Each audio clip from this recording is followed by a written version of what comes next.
আমার স্বামী থাকাকালীন প্রতিদিন রাতে লুডো খেলতাম, আর এখন একবারও তার সুযোগ হয়ে ওঠে না।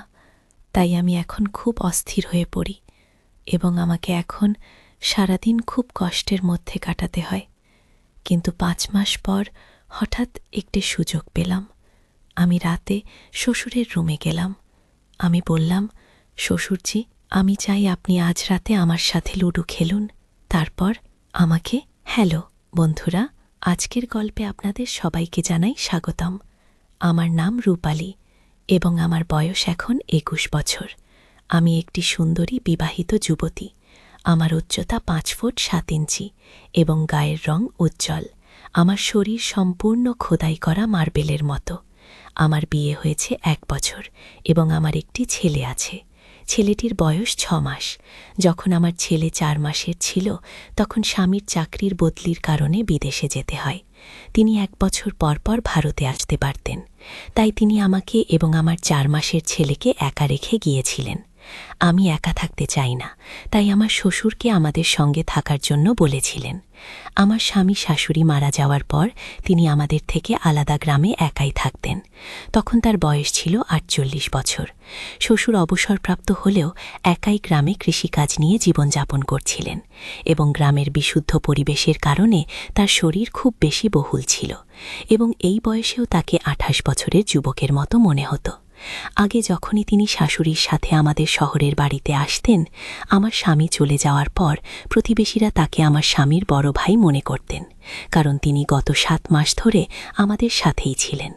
তার আচরণ এবং পোশাক আশাকও শহরের বাসিন্দাদের মতো ছিল, তাই তিনি আমাকে বাড়ির কাজে এবং বাচ্চাদের দেখাশোনা করতে সাহায্য করতেন।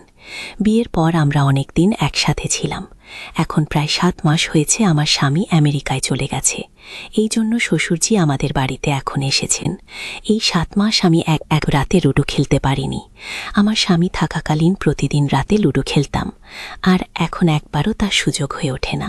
তাই আমি এখন খুব অস্থির হয়ে পড়ি এবং আমাকে এখন সারাদিন খুব কষ্টের মধ্যে কাটাতে হয়। কিন্তু 5 মাস পর হঠাৎ একটি সুযোগ পেলাম। রাতে আমি শ্বশুরের রুমে গেলাম এবং বললাম, শ্বশুরজি, আমি চাই আপনি আজ রাতে আমার সাথে লুডো খেলিন। আমি যখন আমার শ্বশুরের সাথে ঘর পরিষ্কার করছিলাম, হঠাৎ উনি কোথায় চলে গেলেন। তখন আমি বুঝতে পারলাম না। আশেপাশে তাকাতে লাগলাম, দেখতে পেলাম না। কিছুক্ষণ পর আমি উঠে গিয়ে দেখি বাথরুমের দরজাটা একটু খোলা এবং ভেতর থেকে কিছু অদ্ভুত আওয়াজ আসছে। কথাটা শুনে ভয় পেয়ে গেলাম আর আমি বাথরুমে ঢুকে পড়লাম। আমি দেখলাম যে তিনি ফোন দেখে লুডো খেলছেন আর জোরে জোরে দীর্ঘ নিঃশ্বাস ফেলছেন। আমি বললাম, আপনি ঠিক আছেন? আমাকে দেখে রাগ করে বললেন, এখানে কি করছো? তার রাগে কণ্ঠ শুনে আমি ভয় পেয়ে গেলাম এবং এই ঘটনার 2 ঘন্টা পরও আমি তার সামনে যাইনি। কিন্তু সে সময় দুপুরের খাবার তৈরি করতে গিয়েছিলাম। আমার ছেলে আমাকে হয়রানি করছিল, তাই আমি ওনার কাছে যেতে বাধ্য হলাম। তারপর শ্বশুর স্বাভাবিক আচরণ করলেন। এতে আমার প্রাণ ফিরে পেল এবং আমিও শ্বশুরের সামনে আসতে লাগলাম। ওনার সাথে আমি স্বাভাবিক আচরণ করি। কিন্তু ঘটনার পরের দিনও আমি সেই দৃশ্যের কথা ভাবতে থাকি। সেই দিন রাতে আমার ঘুম আসছিল না। আমার লুডো খেলার কথা মনে আসছিল। আমি যে প্রতিদিন রাতে লুডো খেলতে ভালোবাসি, সেটা আর হয়ে ওঠে না। তখন আমি ঠিক করলাম আমাকে লুডো খেলতেই হবে। পরের দিন যখন ছেলে খুব কান্নাকাটি করছিল, আমি শ্বশুরের কাছে রুমে গেলাম ওকে দিয়ে চুপ করানোর জন্য। ওকে কোলে নিতে বললাম। আমি তেল নিয়ে আসি, আর কিছুক্ষণ পর উনি আমার ছেলের পেটে তেল মাখাতে লাগলেন। ছেলে চুপ করে ঘুমিয়ে পড়ল। নাতিকে শ্বশুরের কাছে রেখে আমি যখন কাপড় বদলাতে গেলাম, তখন আমার মনে হলো আজকে লুডো খেলার প্ল্যান করতেই হবে। তাই আমি জামা কাপড় পরিবর্তন করে গোলাপি স্বচ্ছ শর্ট ড্রেস পরলাম এবং তারপর আমি যখন তাকে ছেলে নিতে শ্বশুরজির রুমে গেলাম, তখন শ্বশুরজি আমাকে ওই পোশাক দেখে আমারকে তাকিয়েছিলেন। তার চোখের ঝলকানি বলে দিচ্ছিলেন যে আমি আজ লুডো খেলতে চাই, আমাকে শুধু অপেক্ষা করতে হবে। কিছুক্ষণ পর যখন আমি আমার ছেলেকে শ্বশুরজির কাছে থেকে নেওয়ার জন্য হাত বাড়ালাম, তখন উনি বললেন সে এখানেই ঘুমিয়ে আছে, আপাতত এখানেই থাকুক। আমি হ্যাঁ বললাম।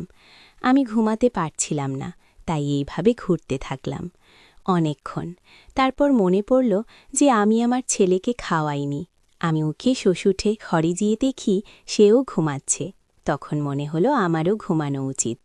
এই রুমে আমার ছেলেও ঘুমাচ্ছে এবং আমি তার পাশের বিছানায় শুয়ে পড়লাম। আমার ছেলেকে কাছে টেনে নিলাম এবং আমি ঘুমাতে পারছিলাম না, কারণ আমি প্রতিদিন রাতে লুডো খেলতে পছন্দ করি। আমার স্বামী না থাকায় লুডো খেলা আর হয় না, তাই বাচ্চাকে আলাদা করে ঘুমাতে দিয়েছিলাম এবং আমার শ্বশুরের দিকে তাকিয়ে বুঝতে পেরেছিলাম যে লুডো খেলে জীবনকে উপভোগ করতে চাই। আমি আমার একাকিত্ব থেকে মুক্তি পেতে চাই। আমার লুডো খেলে সুখ খুঁজতে চাই। এর জন্য এখন আমি এমন একজনকে পেয়েছি যে আমার স্বামীর অনুপস্থিতিতে আছে। এখন আমি আর অপেক্ষা করতে পারি না এবং তাই আমি সমস্ত দ্বিধা ত্যাগ করে শ্বশুরের কাছে গিয়েছিলাম। কিছুক্ষণ পর শ্বশুর নড়াচড়া করতে লাগলেন। আমার মাথায় হাত এসেছে। শ্বশুর একটু ভয় পেয়ে গেছেন। আমার শ্বাসকষ্ট হচ্ছিল। তারপর প্রায় 1 ঘন্টা পর শ্বশুরজির হাতটা আমার মাথার উপর থেকে সরিয়ে নিলাম এবং আমি খুব খুশি হয়ে উঠে বসলাম। নিচে সে জেগে উঠেছিল। সে আমাকে এক ধাক্কা দিয়ে একপাশে ঠেলে দিল। তারপর সে উঠে আলো জ্বালিয়ে আমার দিকে তাকাতে লাগল। আমি উত্তর দিলাম, শ্বশুরজি, আমি চাই আপনি আজ রাতে আমার সাথে লুডো খেলুন। আপনি যা চেয়েছিলেন আমি তাই করছিলাম। শ্বশুর বললেন, আমি তোমাকে কবে বলেছি যে আমি তোমার সাথে আজ রাতে লুডো খেলব এবং তুমি আমাকে মাফ করে দাও। আজ পর্যন্ত আমি তোমাকে কোনো নির্দেশ দেইনি। তাহলে তুমি আমাকে কি বলতে চাইছিলেন? আমি ঘুমের মধ্যে আছি আর তোমার নিঃশ্বাসের কারণেই এমন করছিলাম। তাহলে তুমি কি লুডো খেলার কথা বলছিলে না? তুমি কেন কথা বলছো? সে কিছু বলতে পারার আগেই আমি আর কিছু না বলে উঠে দাঁড়ালাম এবং তাকে আরও কিছু বলার সুযোগ করে দিলাম। এই গল্পের মাধ্যমে একটি গুরুত্বপূর্ণ শিক্ষা আমাদের সামনে আসে। আমাদের আবেগ এবং ইচ্ছার প্রতি সতর্কতা অবলম্বন করা উচিত। যখন আমরা একাকিত্ব বা অন্য কোনো কারণে উদ্বিগ্ন হই, তখন আমাদের উচিত সেই সমস্যাগুলির সমাধান খুঁজে বের করার জন্য সঠিক পথ বেছে নেওয়া। লুডো খেলার মতো সাময়িক আনন্দ আমাদের জীবনের সমস্যাগুলির সমাধান নয়। আমাদের উচিত আমাদের অনুভূতিগুলির প্রতি সতর্ক থাকা সহ সম্পর্কের সীমারেখা বজায় রাখা এবং প্রয়োজন হলে পেশাদার সহায়তা গ্রহণ করা। আমাদের প্রাত্যহিক জীবনের আচরণ এবং সিদ্ধান্তগুলো আমাদের চরিত্র এবং আত্মসম্মানের সঙ্গে সম্পর্কিত, তাই সতর্কতা অবলম্বন করা অত্যন্ত জরুরি। তো বন্ধুরা, এই গল্প এখন এই পর্যন্তই। এই গল্প আপনাদের কেমন লাগলো অবশ্যই কমেন্ট করে জানাবেন। ভালো লাগলে একটি লাইক করে চ্যানেলটি সাবস্ক্রাইব করে নেবেন। ধন্যবাদ।